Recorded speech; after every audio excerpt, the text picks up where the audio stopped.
Good morning students, कैसे आप लोग। चलिए, अभी तक मैं एकेडमिक जो वीडियो डालते आया 11th 12th या कॉम्पिटिटिव, तो कुछ छात्रों का यह डिमांड आ रहा था कि सर हम लोग अभी अंडर ग्रेजुएट है, हम लोग कर रहे हैं BCA BBA इंफॉर्मेशन टेक्नोलॉजी, यानी कहने का मतलब वोकेशनल कोर्सेज।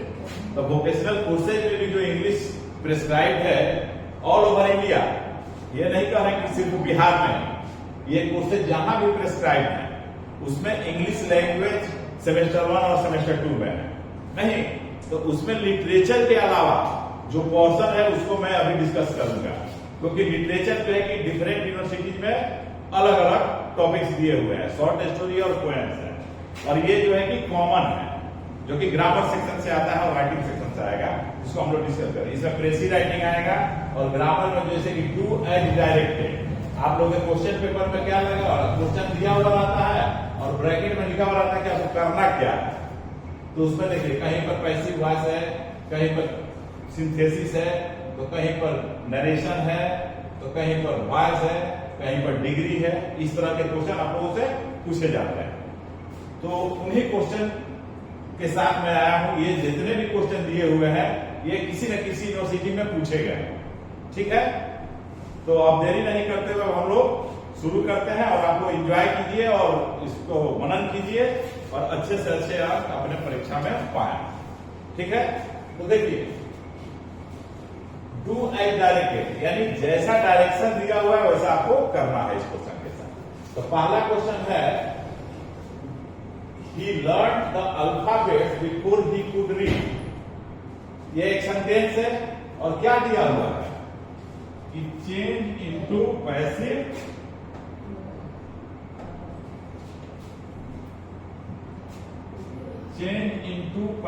वॉइस, यानी कि आपको यहाँ पर वॉइस की जानकारी होनी चाहिए। तो फिर जो कुछ भी आप जानते हो, तो देखिए सबसे पहले वॉइस में क्या करते हैं कि सब्जेक्ट और ऑब्जेक्ट को चुनते हैं। इसमें सब्जेक्ट ही है, ये क्या है, वर्ब है, द अल्फाबेट्स, ये क्या है, यही आपका ऑब्जेक्ट है, ये सब्जेक्ट है और ये ऑब्जेक्ट है। तो ऑब्जेक्ट को पहले ले आएंगे, इसको समझिए।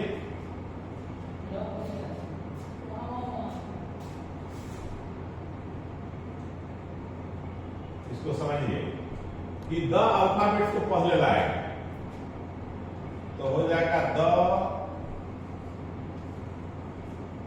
Alphabet.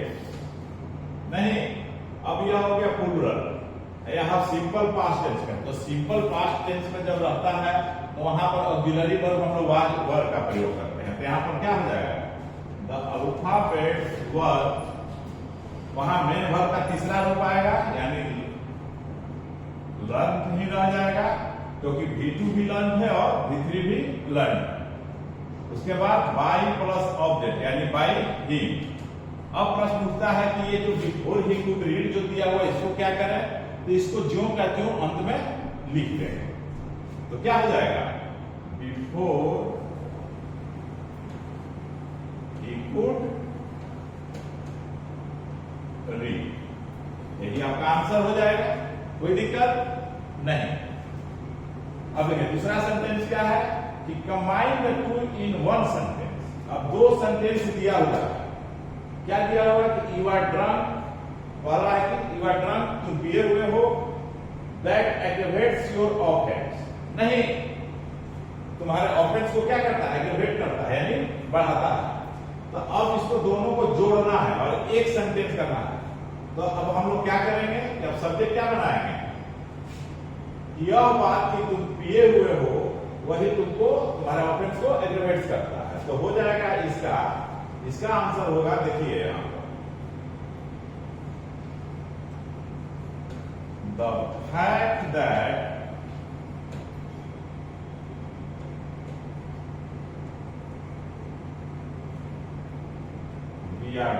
you are drunk, the fact that you are drunk। अब यहां पर जोड़ देंगे इस वर्ब को, aggravates your offense।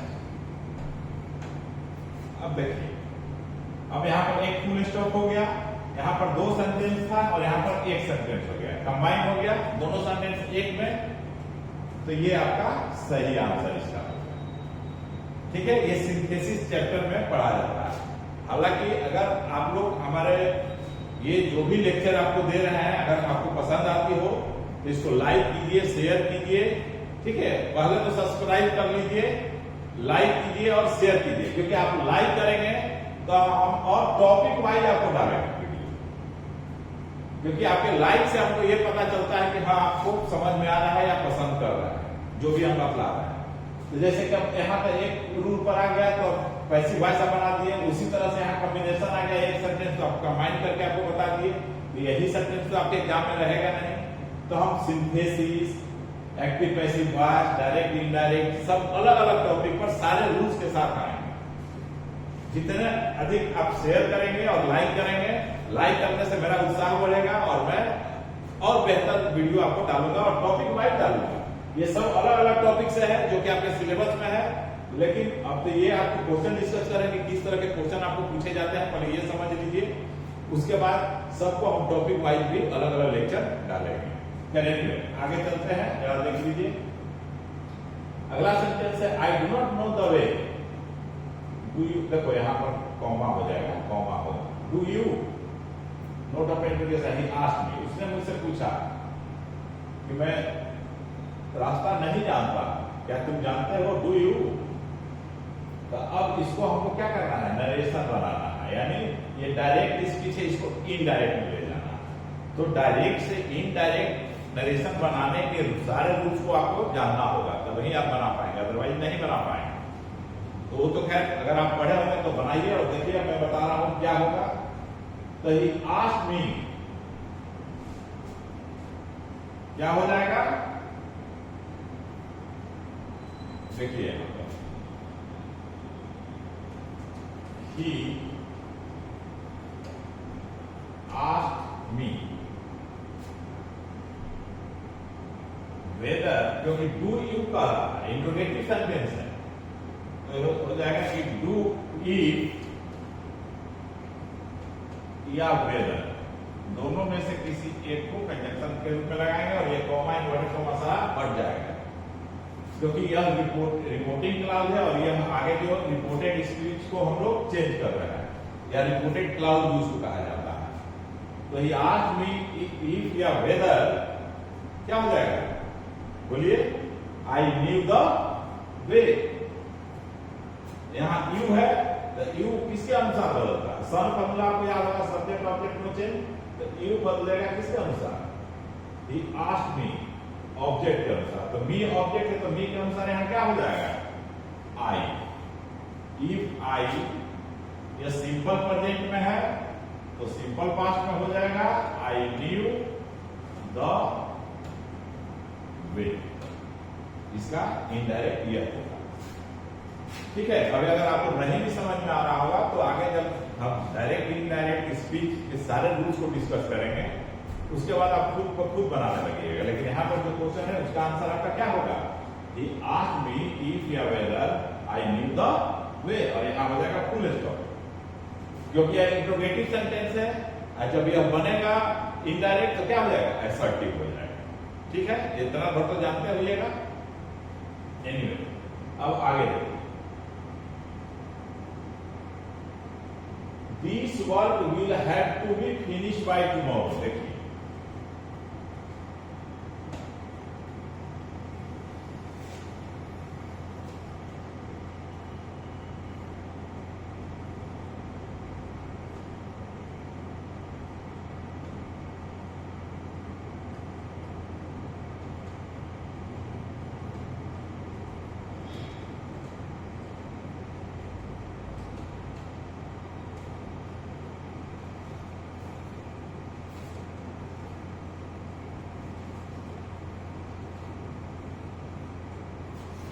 ठीक है, अब हम लोग को देखना है कौन, बोलिए,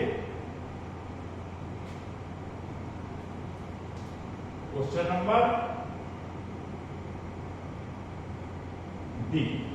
अब यह क्या है, this work will have to be finish by tomorrow change into active voice, क्योंकि यह पैसिव वॉइस में है। तो यहाँ पर ध्यान दीजिएगा कि मेन इसमें है क्या। तो देखिए यहाँ टू बी फिनिश्ड लिखा हुआ है। अगर आप वॉइस पढ़े होंगे तो उसमें देखे होंगे कि पैसिव ऑफ इंफिनिटिव। तो देखिए यहाँ 2 प्लस V1 होता है, यह क्या है, इंफिनिटिव है ना। तो यह जो इंफिनिटिव हम लिखते हैं यह एक्टिव इंफिनिटिव होता है, और पैसिव इंफिनिटिव क्या होता है, 2b प्लस V3। ये एक्टिव हो गया और ये पैसिव हो गया, यानी 2 प्लस V1 को हम लोग एक्टिव इंफिनिटिव कर सकते हैं और 2b प्लस V3 को पैसिव इंफिनिटिव। अब यहां this work will have to be finished by tomorrow, यानी कि पैसिव में एक्टिव में बदलना है। तो अब यहाँ पर एक्टिव में जब ले जाएंगे तो पहले यहाँ बाई प्लस, ये बाई ये ना समझिएगा कि ऑब्जेक्ट के पहले लगा हुआ है, बाई टुमारो यहाँ पर कि कल तक यह क्या है, एडवर्ब ऑफ टाइम है। तो अब यहाँ पर ऑब्जेक्ट गायब है, तो ऑब्जेक्ट गायब है तो इसमें उपयुक्त ऑब्जेक्ट क्या होगा, will have to be finished by tomorrow, मतलब तुमको करना होगा। तो यहाँ पर सब्जेक्ट के रूप में आपको यू लाएंगे। जब ऑब्जेक्ट नहीं दिया हुआ रहता है तो वैसी स्थिति में जैसे everyone, everybody, someone, somebody, I, we, you, उपयुक्त जो आपको लगेगा सेंटेंस में उस सब्जेक्ट को अपने से लाना है, रखना है। वो हम बताएंगे आगे बताएंगे हावड़ा में, ठीक है। हावड़ा में यहाँ पर जो आया है क्वेश्चन, उस क्वेश्चन को देखो। यहाँ हो जाएगा you have, will have to, will have to। अब यहां पर टू बी फिनिश की जगह क्या हो जाएगा, फिनिश हो जाएगा। एक्टिव इंफिनिटिव, यही तुम्हारा जो एक्टिव इंफिनिटिव हो गया यह एक्टिव वॉइस में आ गया। You will have to finish this work by tomorrow का जो क्या तो वहां लिख देंगे, हो गया तुम्हारा पैसे, यही हुआ पैसे। अब कैसे हो गया, तो ये जब अगर नहीं समझ में आ रहा है तो यहाँ पर ये तो जानते हो ना कि एक्टिव से पैसिव ले जाते हैं या पैसिव से एक्टिव ले जाते हैं, तो सब्जेक्ट ऑब्जेक्ट इंटरचेंज हो जाता है नहीं। और अभी तुमको हम बताया कि जिस वाक्य में टू बी फिनिश्ड है यानी कि पैसिव इंफिनिटिव है, यानी कि वाक्य पैसिव वॉइस है, तो उसको एक्टिव इंफिनिटिव कर देंगे तो एक्टिव वॉइस में हो जाएगा। एक सिंपल सेंटेंस लेकर के देखो, जैसे हम कहते हैं she has to learn English। मान लो एक छोटा सा sentence, she has to learn English, मतलब उसे अंग्रेजी सीखनी है। अब यहाँ पर ऑब्जेक्ट कौन है, इंग्लिश है, इसको सब्जेक्ट बना देंगे तो क्या हो जाएगा, इंग्लिश।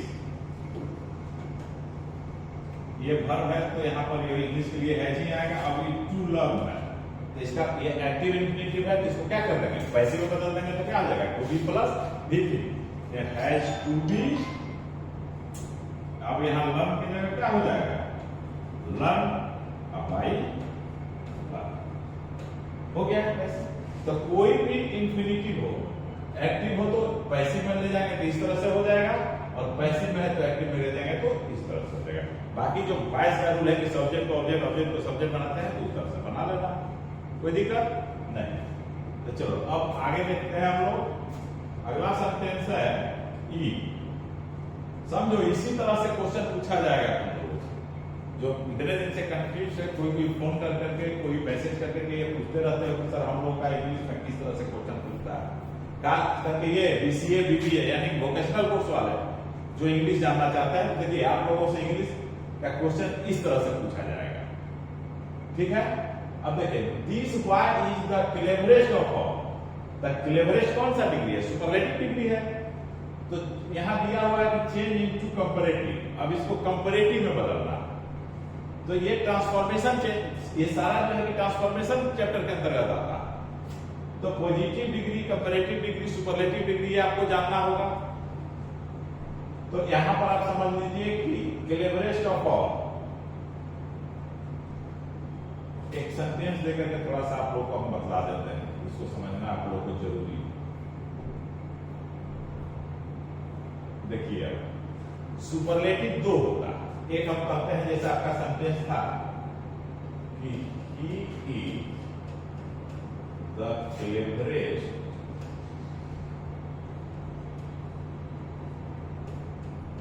of all, ठीक है।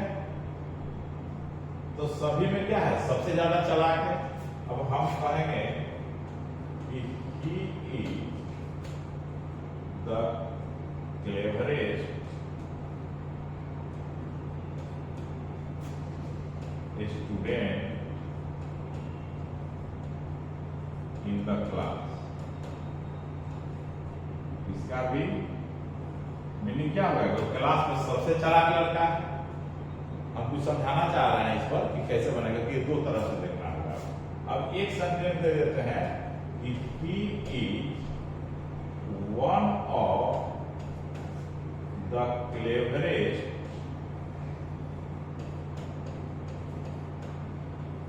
अब यहाँ वन ऑफ आ गया तो यहाँ क्या हो जाएगा, स्टूडेंट्स हो जाएगा, स्टूडेंट्स इन द क्लास।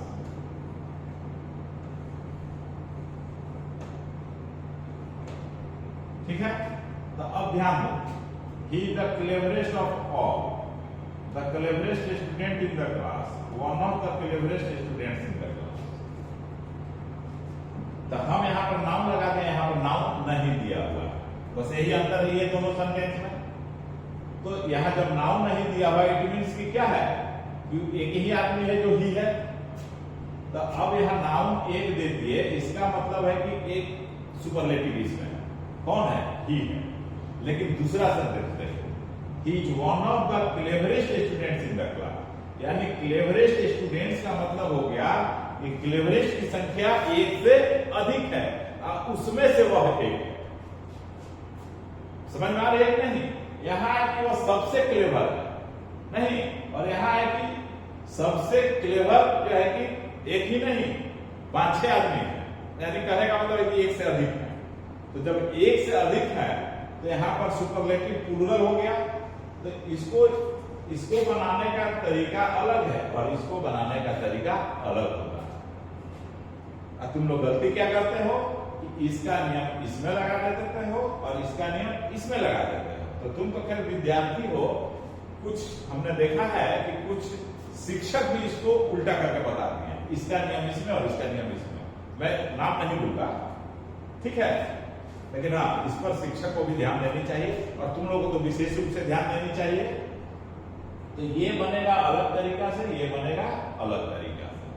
ये जब हम डिग्री चैप्टर जब पढ़ाएंगे ना, उसमें हम तुमको डिटेल्स में बताएंगे, ठीक है, कोई दिक्कत नहीं। अभी जो तुम्हारा क्वेश्चन है उसको हम बता दे रहे हैं, क्योंकि वो पहला टाइप पर। आ जाओ अपने क्वेश्चन पर आ जाओ। देखो क्या, this boy is the cleverest of all, बताओ क्या, बोलो। इसको बनाना है कंपैरेटिव में, तो क्या हो जाएगा कि no other boy is, comparative है तो क्लेवरर हो जाएगा। नो अदर बॉय, यानी इस तरह से समझो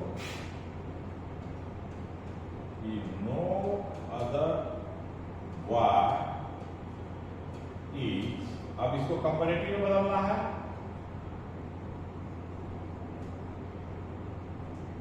क्लेवरर यहां लगेगा तभी ना कंपैरेटिव होगा। No other boy is cleverer, और जब कंपैरेटिव डिग्री आ जाता है तो जानते हो कि उसके बाद देन का प्रयोग होता है। यहां पर क्या लग जाएगा, देन, यानी THE नहीं, THA, ठीक है। No other boy is cleverer than this boy. इस दिस को किधर ला देंगे, इधर ला देंगे, देन के बाद, यानी इस बॉय से ज्यादा चालाक कोई दूसरा लड़का नहीं है। इसका मतलब बताओ क्या अर्थ निकलेगा, निकलेगा ना कि वह सबसे ज्यादा चालाक है, माने कोई दूसरा लड़का उससे ज्यादा चालाक नहीं है, इट मींस कि वह सबसे चालाक है। क्योंकि ट्रांसफॉर्मेशन में केवल चेंज ऑफ फॉर्म होता है, मीनिंग सेम रहता है, ध्यान रखना। इस वाक्य का जो मीनिंग निकलेगा, इस वाक्य का भी वही मीनिंग निकलेगा। अब इसको पूछा जा सकता था कि change into positive degree, positive में भी तुमको बनाया जा सकता है इसको। खैर इसको अगर आप उतना बताने लगे तो दिक्कत हो जाएगा। अभी जो क्वेश्चन है जिसको डिस्कस कर रहा है, और जब डिग्री जब हम बताएंगे उसको हम इन डिटेल्स सारा चीज बताएंगे, बहुत सारा चीजें हैं, ठीक है। इसलिए रैंकर्स कॉमर्स ऐप को डाउनलोड कर लीजिए, उसमें आपको क्वेश्चन आंसर दोनों डाला जाएगा। और जहां तक यूट्यूब का सवाल है तो विज्योति एजुकेशनल अड्डा और रैंकर्स कॉमर्स यूट्यूब चैनल, दो एजुकेशनल चैनल है, ये दोनों पर सारा वीडियो जाएगा। उसको आप सब्सक्राइब कर लीजिए, उसके बाद लाइक कीजिए और उसको शेयर कीजिए। जितने अधिक छात्रों, अपने मित्रों के बीच, अपने संबंधियों के बीच आप शेयर करेंगे उतना व्यू भी बढ़ेगा, क्योंकि उससे हम लोग का उत्साह बढ़ता है। क्योंकि हम लोग ये देखते रहते हैं कि आप इंटरेस्टेड हैं कि नहीं है, क्योंकि हम बहुत देर से ये सब यूट्यूब पर आना शुरू किए हैं।